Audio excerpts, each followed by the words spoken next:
세상 이야기, 책 이야기, 라디오 집현전. 여러분 안녕하십니까? 라디오 집현전의 석훈입니다.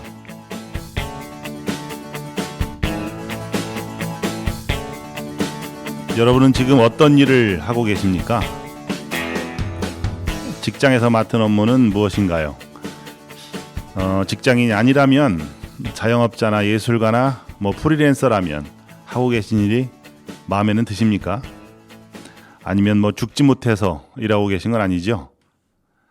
아직 일을 못 찾는 취준생이나 공부하는 학생일 수도 있죠. 그냥저냥 지낸 백수일 수도 있습니다. 어떤 일을 하는가, 이것은 직업에 대한 이야기입니다. 요즘에는 많은 직업들이 사라지고 다시 새로운 직업이 나타나는 격동기간인가, 그런 생각을 해봅니다. 그래서 오늘은 사라져버린 직업에 대한 이야기를 나눠보려고 합니다. 사라져버린 직업, 어떤 것들이 있을까요? 자, 노래 한 곡 듣고 오겠습니다. 자이언티가 부릅니다. 양화대교. 택시 운전을 하는 아버지를 그리는 노래죠. 자이언티의 양화대교를 듣습니다.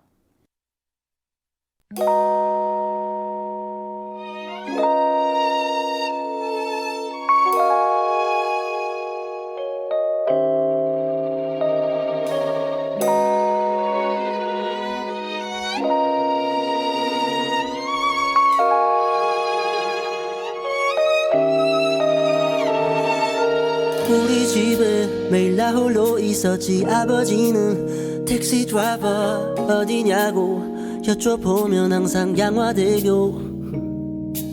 아침이면 머리맡에 놓인 별사탕에 라면 땅에 새벽마다 퇴근하신 아버지 주머니를 기다리던 어린 날의 날 기억하네. 엄마 아빠 두 누나 나는 막둥이 귀염둥이 그날의 날 기억하네.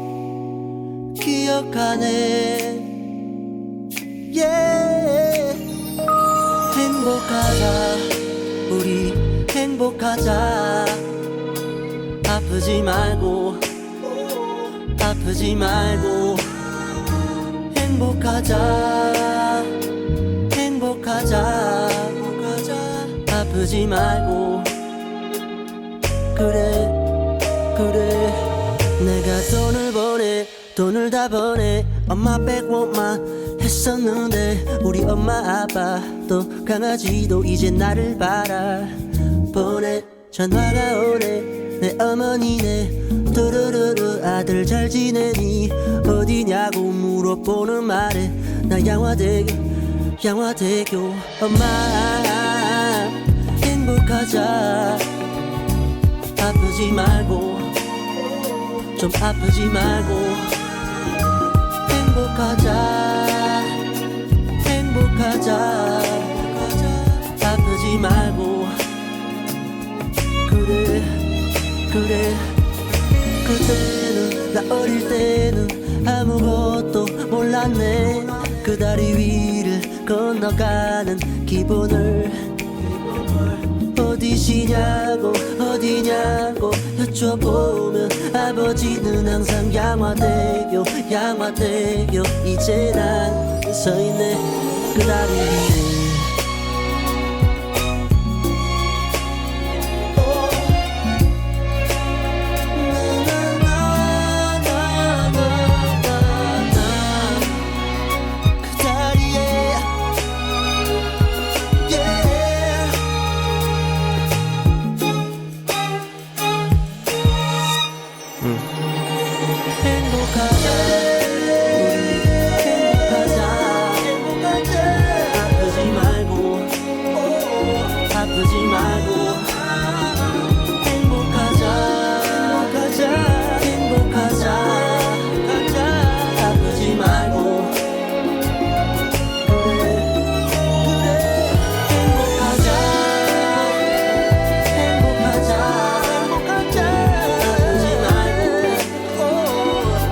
my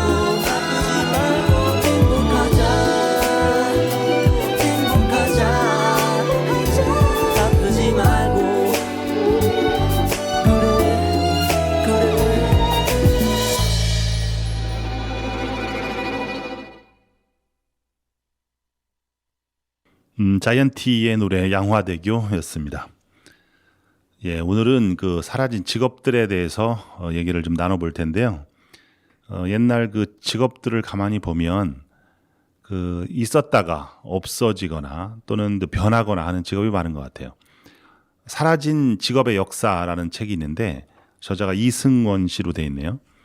이 책을 보면은 좀 더 색다른 이야기를 많이 만날 수 있는데 그 중에서 나오는 이제 사라진 직업들이 몇 가지 되는데 우선 변사가 있어요.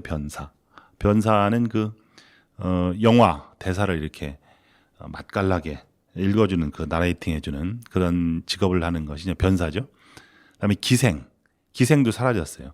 근데 술집에서 좀 뭐 쉽게 얘기하면 뭐 유흥을 돋군다 뭐 이런 일이 주 업무지만 엄연하게 그 직업으로서 대우해달라 막 그런 요구도 있었고 상당히 당당한 직업의 일종이었었습니다.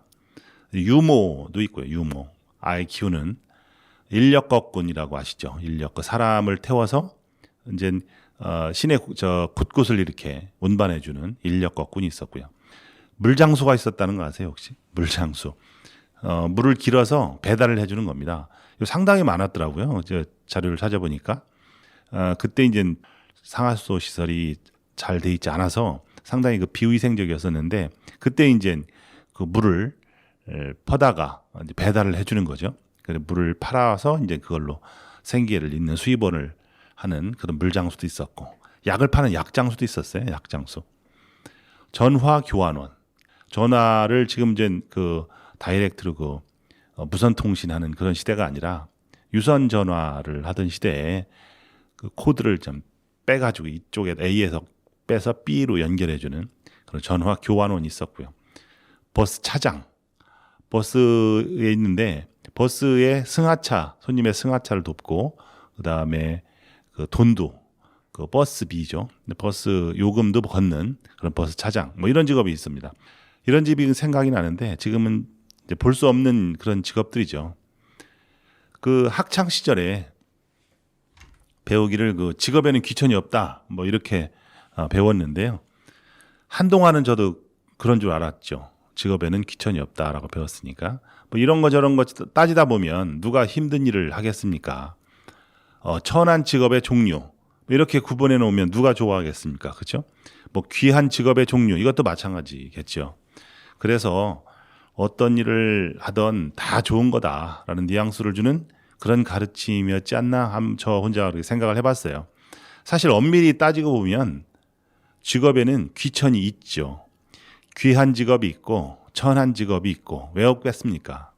더 선호하는 직업, 덜 선호하는 직업 이런 직업이 있지 않습니까? 그런 직업이 있듯이 뭐 의사하고 싶은 사람이 막노동하고 싶은 사람보다 많지 않겠습니까?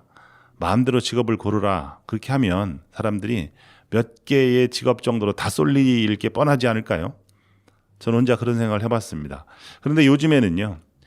사람에는 귀천이 없고 직업에는 귀천이 있다. 이런 말로 그 변형이 된 부분이 있습니다. 그게 조금 더 현실적으로 맞는 말인 것 같아요. 물론 뭐 날 때부터 흙수저 금수저 따지는 그 양극화 사회로 그 우리 사회가 자꾸 변하는 걸 보면서 이런저런 여러 가지 생각을 하게 됩니다. 그런데 사라져버린 직업이 천에서 사라진 것 같지는 않고요. 귀천이 있는 것 같지는 않습니다. 직업이 천에서 사라졌다는 뜻은 아니죠. 그럼 왜 사라졌을까요? 노래를 한번 들어보겠습니다. 아웃사이더 외톨이입니다.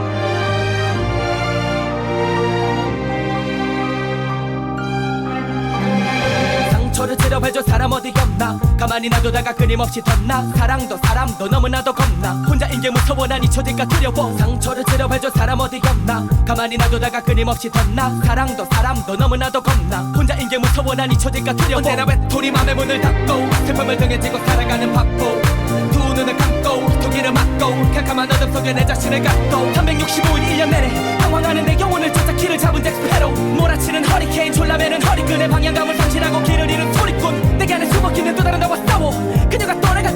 말할 수 없지 너는 곁에 있어도 기는 게 아닌 것 같다고 맞으면 벗겨버리는 칼날 같은 사람 심장이 얼어붙은 차가웠던 사랑 그래 길분을 초과 사는 게 아니라 매일매일이 너무나 두렵고 매일매일 누가 날 좀 꺼내줘 언제나 외톨이 맘에 문을 닫고 슬픔을 등에 지고 살아가는 바보 두 눈을 감고 두 귀를 막고 캄캄한 어둠 속에 내 자신을 가 언제나 외톨이 맘에 문을 닫고 슬픔을 등에 지고 살아가는 바보 두 눈을 감고 두 귀를 막고 캄캄한 어둠 속에 내 자신을 갖고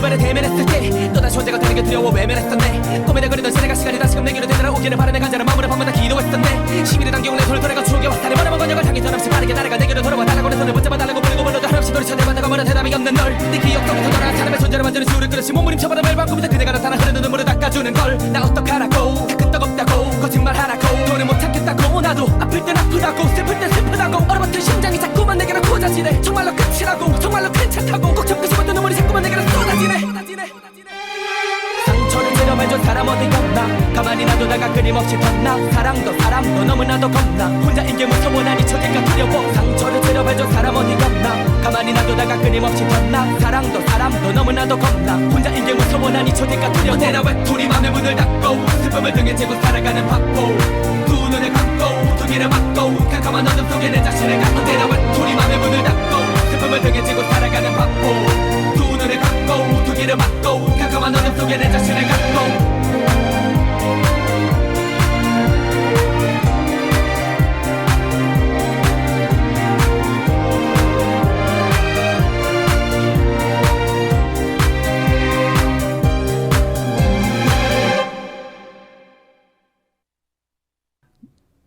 아웃사이더 외톨이 노래 들었습니다. 사라진 직업 얘기를 하고 있는데 그 중에 하나가 그 버스 안내양입니다. 버스 안내양, 이제 차장 뭐 이렇게 얘기도 하는데 제가 아마 중학교 정도 시를 그 정도 됐었을 때인 것 같아요. 시외 버스를 타는데 그 안내양이 있잖아요. 안내양이 사람들이 꽉 차면 그 손님들을 뒤에서 발로 밀어가지고서 손님들을 밀어 넣습니다. 손님들은 안쪽에 이제 꽉 차 있으니까 사람이 더 타야 되는데 못 타잖아요. 그러면 안내양이 내려가지고 발로 막 밀어서 몸으로 밀어가지고 사람들을 더 태워요. 그럴 것이 중간쯤에 누군가는 저 안쪽으로 안 들어갔다는 얘기잖아요. 그 사람들 빨리 내려야 되는데 너무 안쪽으로 들어가면 내릴 때 힘드니까 안 들어가는 거예요. 중간쯤에. 뭐 지금도 뭐 버스 타면 비슷한 현상이 벌어지긴 하는데 그러면 버스 안내양이 하는 중요한 역할 중에 하나가 밀어 넣는 거죠. 힘으로 그냥 푸시해서 그냥 푸시맨 역할을 하는 겁니다. 그리고 발로 밀어 넣을 때 그 차가 흔들리잖아요. 그러면 사람이 더 섞어서 더 탈 수 있는데 이때 운전사하고 합이 잘 맞잖아요. 그러면 승객을 더 태울 수 있는 겁니다. 운전자는 갑자기 출발하는 듯 하다가 팍 쓰는 거예요. 그러면 손님이 와 한쪽으로 쏠리잖아요. 그러면 더 태워요. 뭐 지금 생각하면 말도 안 되는 얘기죠. 그런데 옛날에 좀 그렇게 했어요. 힘이 좋은 안내양은 제가 생각할 때 적어도 5, 6명 정도는 사람을 더 태울 수가 있었다고 봅니다. 특히 그 문이 안 닫힌 상태로 버스가 출발하잖아요. 그러면 한쪽 손 잡고 문 잡고 매달리면서 출발을 합니다. 문이 안 닫히는 상태로. 그럼 막 가면서 차가 움직이는 상태에서 온몸으로 막 손님을 밀어 넣어가지고서 안내양이 문을 닫고 이제 주행을 하는 그런 상태가 벌어지죠. 아슬아슬하죠. 지금이 좀 상상이 안 되지만 당시에는 상당히 흔한 풍경이었었습니다. 우리나라에서 1961년도 6월 17일 날에 여차장 제도를 공식적으로 도입을 했네요. 찾아보니까 1980년대 말까지 존재했던 직업이 버스 안내양이에요. 그러니까 한 30년 동안 존속이 됐었던 거죠. 1982년도에 시민 자율버스가 운행이 됩니다. 그때 정류장 자동 안내 방송 뭐 이런 게 들어갔고요. 이제 하차벨 있죠. 저 내릴 때 띠 누르는 거. 그다음에 자동문 시스템. 이게 이제 자동화 시스템이 도입되면서 83년도부터 안내양은 사양길을 걷기 시작했다. 뭐 이렇게 돼 있습니다. 1989년 12월 30일자로 법이 고쳐졌습니다. 법이. 그 법조문이 뭐였냐면 대통령령이 정하는 여객 자동차 운송 사업자는, 그러니까 버스 사업자죠. 교통문령이 정하는 바에 따라 안내원을 승무하게 하여야 한다. 반드시 하여야 한다라는 조항이 있었는데 이 조문이 삭제가 되는 거예요. 그래서 90년대 들어오면서부터 안내양 제도가 폐지가 되는 거죠. 기록에 따르면 마지막 안내양은요, 서울 김포 교동에 있었던 38명이라고 합니다. 1956년 음반으로 한번 노래를 들어봅니다. 너무 옛날 노래 같기도 한데, 안내양이 아니라 차장이라고 불리던 제도가 도입되기 전입니다. 심연옥이 부르는 시골버스 여차장입니다.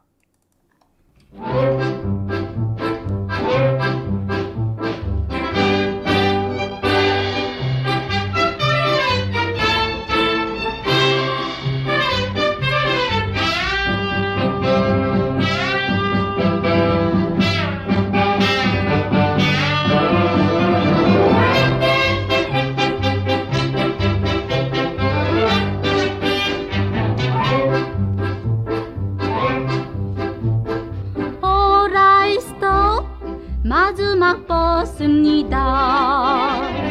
빨리빨리 타세요. 차례차례로. 나는요 시골버스 차장이고요. 그이는 제대 장병 운전수야요. 뿌붕뿡 덜컹덜컹 다이아가 빵꾸. 시골버스 여차장은 수집 그만요.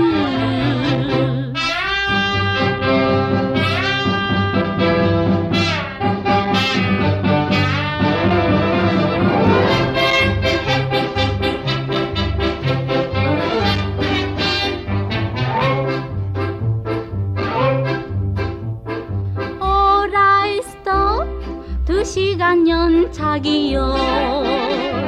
차석에서 여손님 먹동자 났어. 황소가 길을 막어 늦은 데다가 빵 끌어 마차시켜 끌고 왔지요. 뿌붕뿡 덜컹덜컹 기어가는 차지만 시골버스 여차장은 친절하단 게.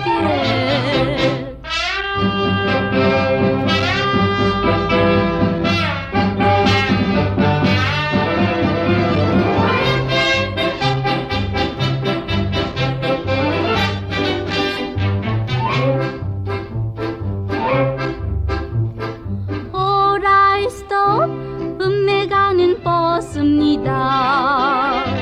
멀미하는 할머니 창 옆에 가고 친정 가는 떡동그리 선반에 놔요.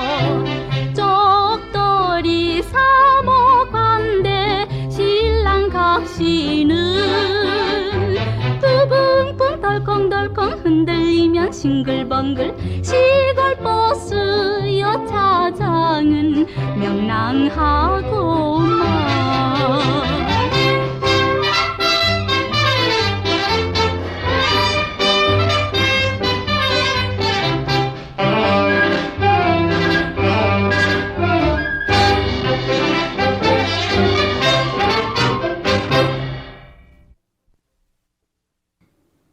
예, 노래 들었습니다.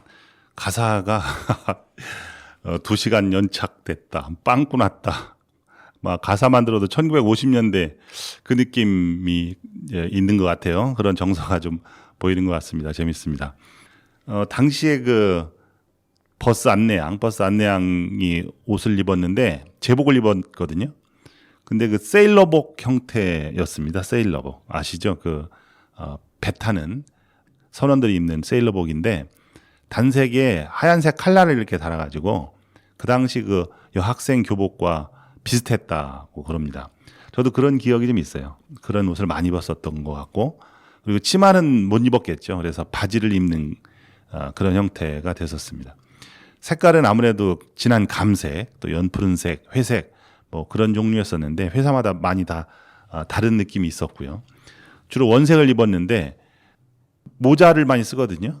베레모나 빵모자를 쓰는 경우가 많았어요. 맞아요. 빵모자를 많이 쓰고 그랬었어요.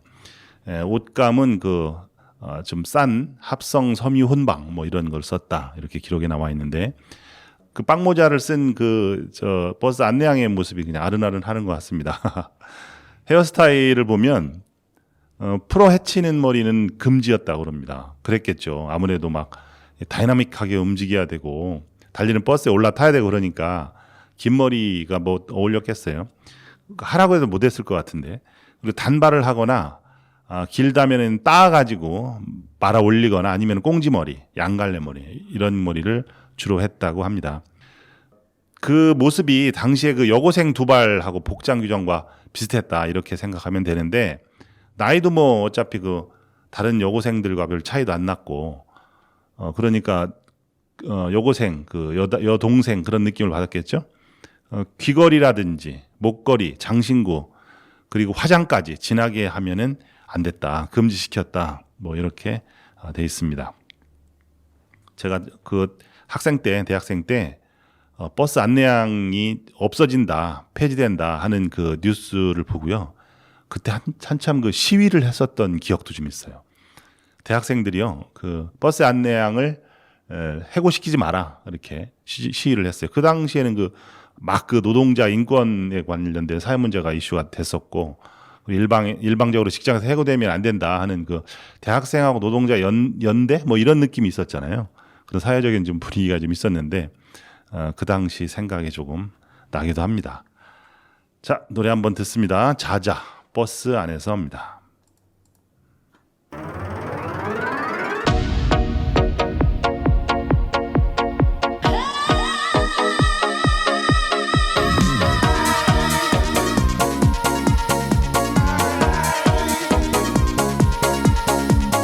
그녀는 너무 지적이야. 그녀는 너무 매력 있고 그녀는 나를 경계해. 너무너무 좋아 죽겠어.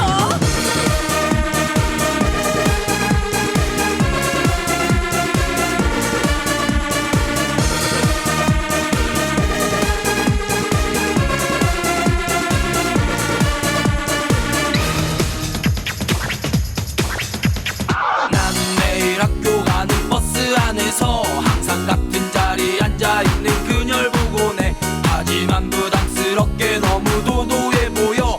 어떤 말도 붙일 자신이 없어. 아니야 난 괜찮아 그런 부담 갖지 마 어차피 지금 나도 남자친구 하나 없는데 하지만 너는 왜 아무 말도 없을까 너에게 내가 정말 필요하다는 걸 알아 넌 너무 이상적이야 네 눈빛만 보고 내게 먼저 말 걸어준 그런 여자는 없어 나도 마찬가지야 이렇게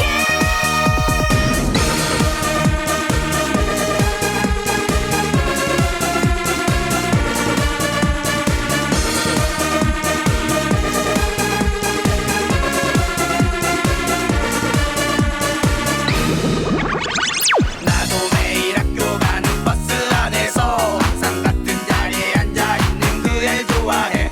일부러 그녀의 곁에서 보기도 하지만 왠지 내가 너무 부족해 보여. 아니야 난 괜찮아 그런 부담 갖지 마 어차피 지금 나도 남자친구 하나 없는데 하지만 너는 왜 아무 말도 없을까 너에게 내가 정말 필요하다는 걸 알아 넌 너무 이상적이야 네 눈빛만 보고 내게 먼저 말 걸어준 그런 여자는 없어 나도 마찬가지야 이렇게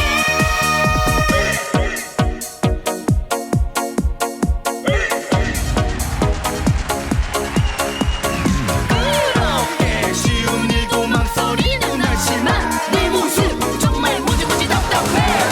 넌 너무 이상적이야 네 눈빛만 보고 내게 먼저 말 걸어줄 그런 여자는 없어 나도 마찬가지야 이렇게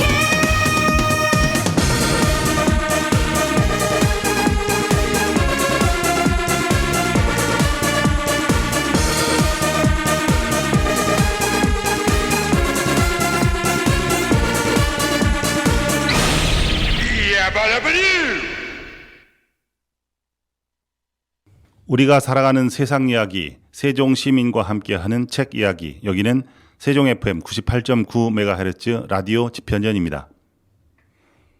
예, 사라진 직업에 대해서 얘기를 하고 있습니다. 사라진 직업, 그리고 우리가 평범한 사람들이 살아갔던 소소한 일상, 그런 얘기를 하고 있는데요. 옛날 코미디극이 생각이 나는데 혹시 그걸 아시는지 모르겠어요. 지금 이영자 개그맨하고 홍진경 씨 있잖아요. 그 두 명이 콤비로 나와가지고 안 계시면 오라이 하는 그런 코미디극이 있었어요. 제 기억으로는 아마 홍진경 씨가 이때 아마 TV로 진출한 걸로 아는데 둘이 맡았던 역할이 그 버스 안내양이었었어요. 거기에서 일어나는 에피소드를 이렇게 극으로 연출했던 그런 생각이 드는데요. 1960년대에서 70년대 안내양은 상당히 그 여러모로 애환이 서렸던 그런 직업입니다. 70년대까지만 해도요. 그때 여성 인권은 지금하고 달랐죠. 상당히 그 처참할 정도로 낮은 인권 수준이었었고 여성들 역시 교육 수준이나 사회적으로 그 인식되는 그 수준이 상당히 미흡했죠. 근데 그 이 버스 안내양은 이 직업을 하기 위해서 뭐 특별한 기술이 필요 없잖아요. 그죠? 그리고 초등학교만 나와도 국민학교 정도만 나와도 가능하고 돈 받고 돈 거슬러 주고 그죠? 그다음에 한글만 읽어도 되잖아요. 그리고 돈 받고서 숙식도 별도로 제공을 받았다는 거예요. 같이 모여서 합숙도 하고 그랬었죠. 그런 점 때문에 당시에 그 서민들의 삶이 어려웠었잖아요. 그래서 가족의 생활비를 책임지는 그런 그 안내양들이 많았어요. 남자 형제들 그 대학교 보내려고 남자들은 대학교 보내고 여자들은 돈 벌고 뭐 이런 형태였었잖아요. 그래서 시골에서 이제 무작정 상경한 정말 꽃다운 아가씨들이 돈 조금 받고 엄청난 노동에 시달려가면서 일을 했었던 그런 시대가 있었습니다. 게다가 그 버스 안에는 돈 현찰을 주고 받는데 요금 함이 없었던 시절도 있었습니다. 요금 박스가 어떻게 하느냐? 그럼 버스 요금을 버스 안내양이 이제 받아요. 돈 받고 버스 안내양이 거슬러주고 그다음에 지갑에다 현금을 넣는 거죠. 직접 징수를 하는 겁니다. 그러니까 계산이 안 맞겠죠. 막 왔다 갔다 하니까. 그러면 뭐 당신이 돈 훔쳐갔잖아. 그래서 이제 버스 안내양한테 뒤집어 씌우거나 횡령했다거나 뭐 이렇게 몰아가기가 일쑤였고 그때 이제 버스 회사나 사장들이 이제 직원들에게 뭐 수색하고 뭐 알몸 수색하고 뭐 이런 일이 막 비일비재했었다고 합니다. 승객들한테 이제 성추행, 성희롱 당하는 거, 그 다음에 막 주먹으로 폭행 당하거나 이런 것도 뭐 비일비재했고요. 험담하고 욕설하고 뭐 이런 거. 그래도 그 사회적인 약자였었기 때문에 누구한테 하소연도 못하는 그냥 일상적이었다고 합니다. 그때 그래서 버스 안내양이 농성했다라는 기사가 많이 올라와 있어요. 이런 그 검색을 해보면 안내양 농성 뭐 이런 것만 검색을 해봐도 상당히 사례가 많이 나옵니다. 물론 그 안내양이 그 뭐 삥땅을 칠 수도 있었겠죠. 소위 말해서. 그런데 그럼에도 불구하고 약자, 사회적인 약자였었기 때문에 당하는 건 안내양 쪽이었었다. 이렇게 봐야 되겠습니다. 지금은 안내양이 하던 역할이 전부 다 기계로 대체가 되는 거죠. 수동문은 전부 이제 앞에서 기사가 스위치로 딱 조작하면은 바뀌는 그런 자동문으로 바뀌었고, 요금 징수는 이제 요금함 있고, 요즘에는 현금 안 받잖아요. 그죠? 그냥 다 카드로 하니까.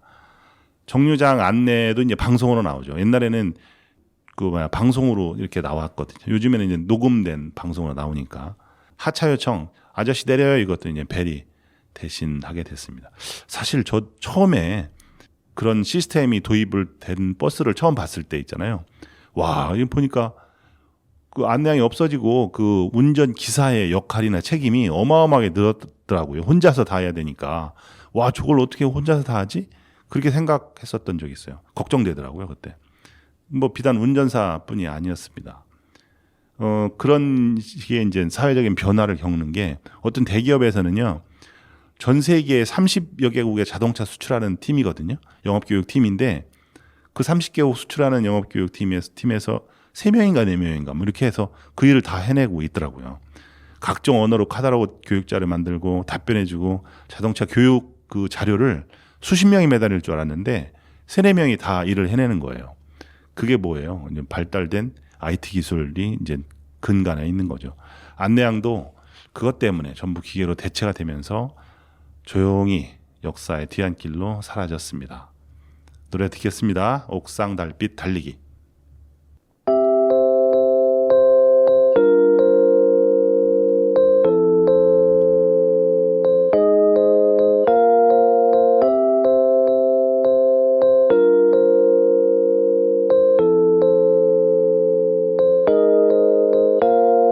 지겨운가요? 힘든가요? 숨이 턱까지 찼나요? 할 수 없죠. 어차피 시작해버린 것을 쏟아지는 햇살 속에 입이 바싹 말라와도 할 수 없죠. 창피하게 멈춰설 순 없으니 단 한 가지 약속은 틀림없이 끝이 있다는 것. 끝난 뒤엔 지겨울 만큼 오랫동안 쉴 수 있다는 것.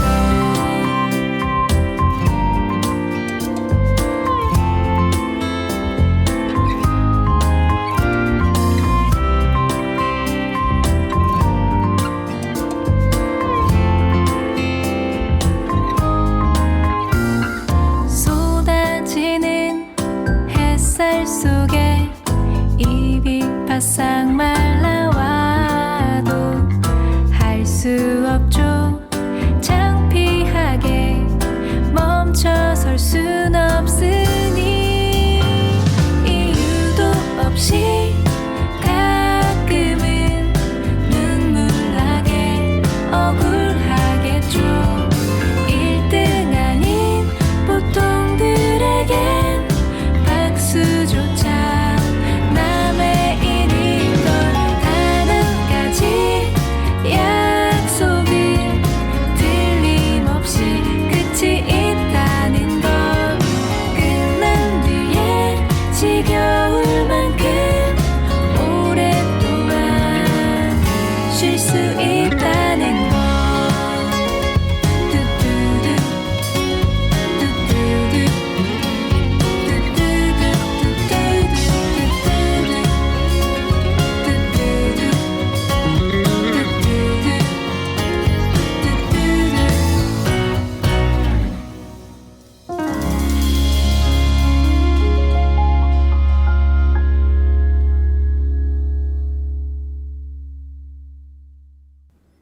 네, 노래 들었습니다.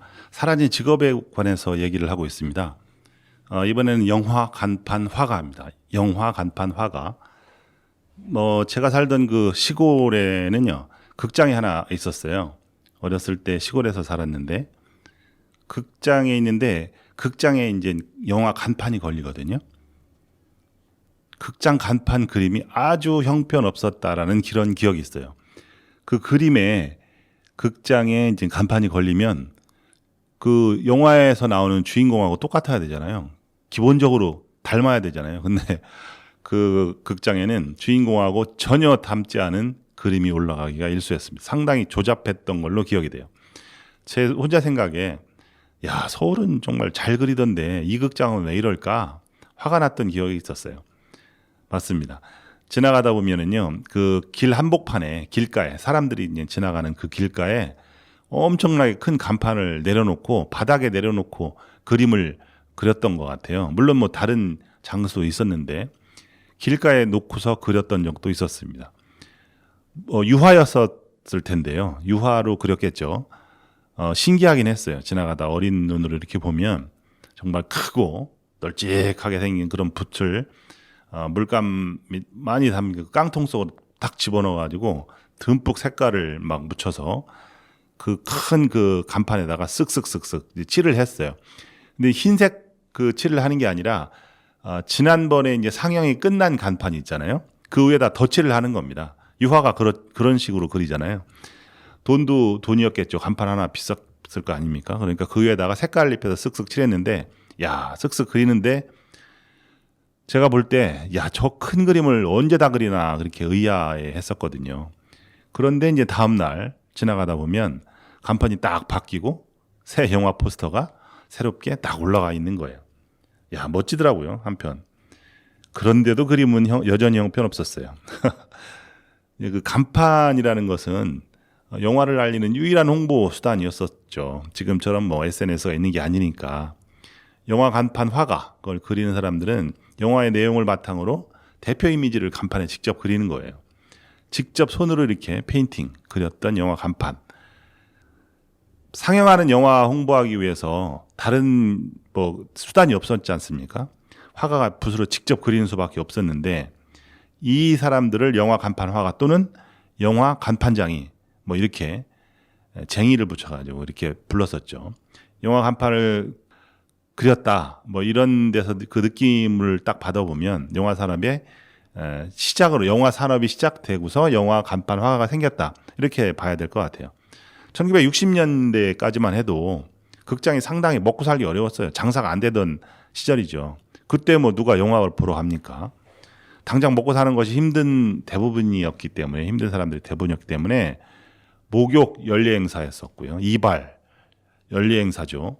명절에만 하는 거죠. 그다음에 극장도 마찬가지였었습니다. 저도 어렸을 때 그 아버님 손잡고 극장 영화 구경 가는 것이 큰 이벤트 중에 이벤트였었어요. 정말 지금도 기억이 남는데 아주 어렸을 때 아버님 손잡고 갔었는데 그 중국 영화였었던 것 같아요. 사람이 붕붕붕 날아다니는 거 있잖아요. CG는 아니었을 테고 그 장면이 아직도 그 인상에 박혀 있습니다. 그렇습니다.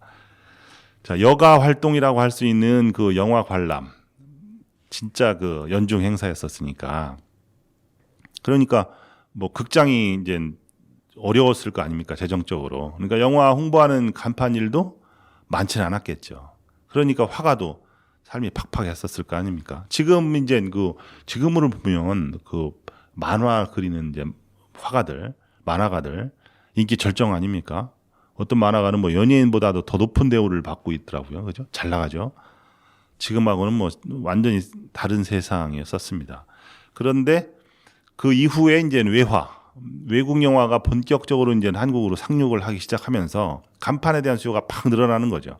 그러면서 이제 좀 나아졌어요. 대우가 인식도 나아지고. 그래서 50년대까지만 해도 영화 간판 화가를 월급쟁이로 채용을 했다고 그럽니다. 근데 나중에는 이제 간판 하나당 얼마 뭐 이렇게 형태가 바뀌었다고 합니다. 영화 간판 화가가 되려면 필요한 역량하고 자질이 있어야 되는데 간판 화가들은 이제 간판에 그림을 그리지만 기본적으로는 화가 아닙니까? 화가. 근데 정식 교육을 받은 사람만 간판 화가로 일했던 것은 아니라고 그래요. 아, 여기에 제가 가지고 있던 불만이 숨어 있었네요. 정식 교육을 안 받은 사람도 다른 사람도 그렸으니까 그림이 좀 조잡했을 수도 있을 것 같아요. 간판 화가가 그리고 그 극장에 간판이 걸리던 그때 그 시절에 그림 한 장으로서 해당 극장의 특성을 나타나기도 했었다고 합니다. 그 화가들만의 어떤 자기 체가 있었겠죠. 그래서 이제 그 화가들끼리도 서로가 다른 극장에는 어떻게 그리나 그래서 이제 서로 연구하고 기법을 숙달하고 그렇게 해야만 했었다 합니다. 근데 왜 사라졌을까요? 간판 화가들은. 그때는 이제 환쟁이 뭐 이렇게 비하를 받던 그런 시절이었었고 예술가 대접을 못 받았죠. 그렇죠. 예술가 대접까지는 바라지도 못했겠죠. 70년대부터 90년대까지 이제 영화가 절정을 이루면서 볼거리가 그 많지 않았던 지나가다 보면은 영화 간판이 이제 눈에 띄는데 근데 되게 크고 웅장하고 우람했어요, 사실은. 그것도 볼거리 중에 하나였었죠. 서울 유명 영화관 같은데 이제 허리우드나 대한극장 이런데 그런데 가면은 정말 큰 그 간판에 멋진 그림이 걸려 있었던 걸로 저도 지금 기억이 있어요. 그런데 2000년대로 들어오면서부터 개별 극장들이 생기면서 이제 극장이 변신을 하게 되는 거죠. 멀티플렉스 상영관으로 바뀝니다. 멀티플렉스 상영관으로 바뀌면서 옛날에 이제 간판들이 컴퓨터 실사 기반으로 바뀌게 되는 거죠. 영화 간판 화가들이 이제 일자리를 잃게 되는 겁니다. 그래서 그 이후에 현재는 사라진 직업이 되었습니다. 자, 노래 한 곡 듣습니다. 리쌍, 영화처럼.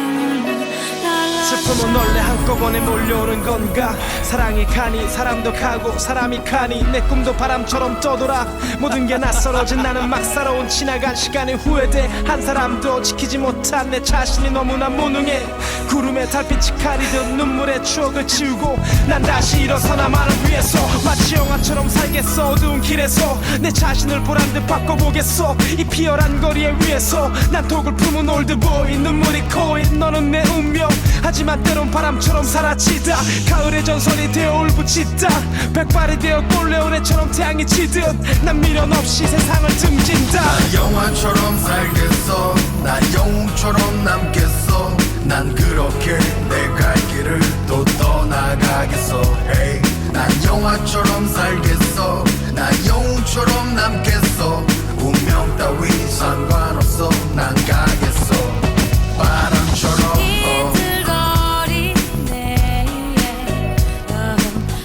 상처받은 그대의 가엾은 영혼 비틀거리는 그대여 이젠 Come on come on 다시 세상을 향해 달려가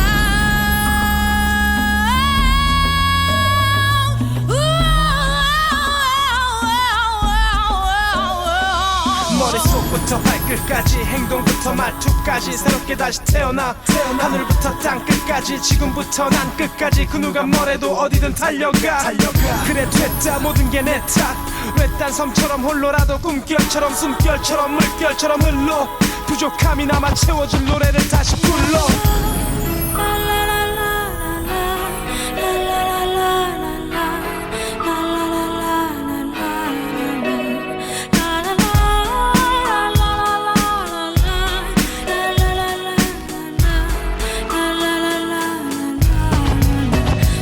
내 삶이 영화라면 나는 주인도 없는 무인도 그처럼 외롭더라도 고독해 보이고 또 알파치노처럼 말을 아껴도 세상을 아는 듯 그래서 사람들이 그를 따르듯 그렇게 살겠어 하루를 살아도 후회가 없게 사랑이 나를 떠나도 그저 곱게 보내 하루도 못 견디고 나를 찾아 다시 오게 나 영화처럼 살겠어 나 영웅처럼 남겠어 난 그렇게 내 갈 길을 또 떠나가겠어 hey. 난 영화처럼 살겠어 나 영웅처럼 남겠어 운명 따위 상관없어 난 가겠어 바람처럼 영화처럼 살겠어 나 영웅처럼 남겠어 난 그렇게 내 갈 길을 또 떠나가겠어 hey. 난 영화처럼 살겠어 나 영웅처럼 남겠어 운명 따위 상관없어 난 가겠어 바람처럼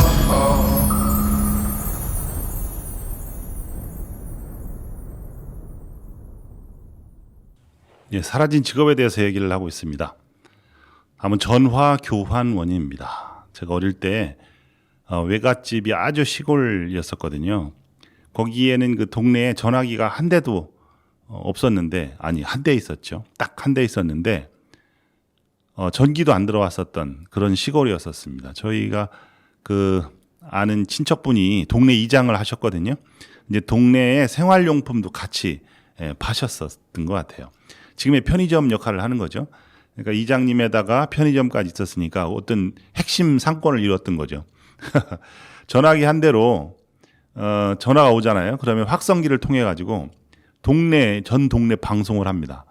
누구 어머님 전화 왔어요. 전화 받으세요. 이렇게 방송이 딱 나갑니다. 어린아이인 제 눈에도 정말 신기하고 그리고 좀 너무 시골이다. 너무했다. 이런 생각도 했었던 것 같아요.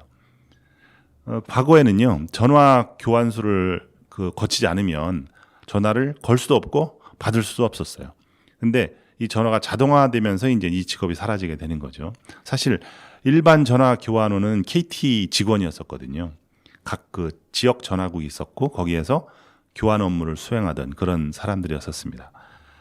이분들은 이제 뭐 접수 기록 대장이나 통화 요금표나 발신증 각종 서류 업무를 이제 정리하는 일도 했고 채용 시험을 거쳐서 채용이 되는 그런 구조를 가지고 있었습니다. 교환원임에도 이제 통신 업무에 종사하는 사람들이잖아요. 그래서 통신보안 이론이라든지 통신법규 뭐 이런 걸 알아야 됐었고 통화 내용의 비밀을 누설하지 않을 의무를 갖는 것이 기본적인 의미였었다고 그래요. 교환원이 다 듣거든요. 무슨 내용을 통화하는지. 지금하고 좀 다르죠.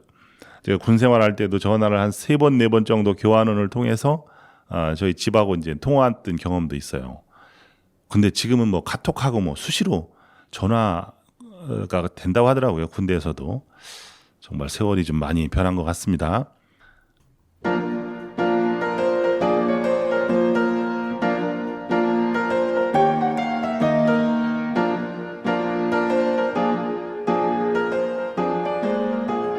직업은 한 사회의 지배적인 욕망과 경제적 메커니즘을 반영한다라는 말이 있네요. 기계에 의해서 그리고 AI에 의해서 대체가 되는 직업들, 디지털 시대에 더 이상 필요하지 않은 직업들, 그리고 사회 구조의 변화로 인해서 사라지는 직업들이 있습니다. 하지만 사라진 직업들이 의미하는 것이 단지 과거를 회상하는 것에 그치는 것이 아니라 변화에 적응하고 새로운 기회를 찾는 능력, 그리고 지속적인 학습과 발전에 대한 필요성을 알려주는 것입니다. 오늘은 여기까지 하겠습니다. 세상 이야기, 책 이야기, 라디오 집현전, 저는 석훈이었습니다. 다음 시간에 뵙겠습니다. 감사합니다.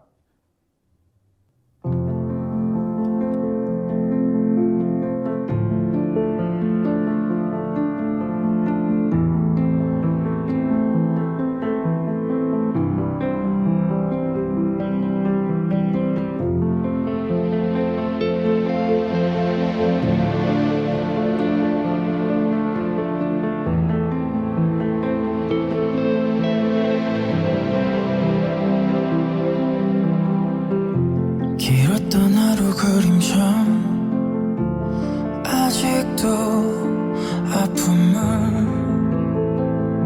소송일까 말없이 기다려보면 쓰러질 듯 내게 와 안기는데 마음에 얹힌 슬픈 기억은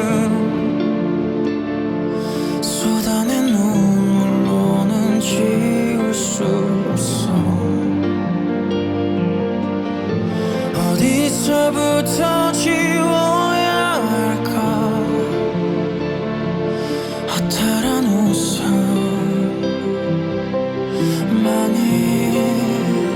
가슴에 박힌 선명한 기억 나를 비웃듯 스쳐가는 얼굴들 잡힐 듯 멀리 손을 뻗으면 달아나듯 조각난 나의 꿈들만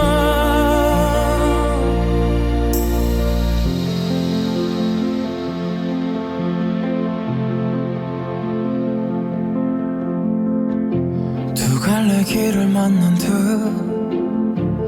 멍하니 한참을 바라보다 무언가 나를 이끌던 목소리에 한참을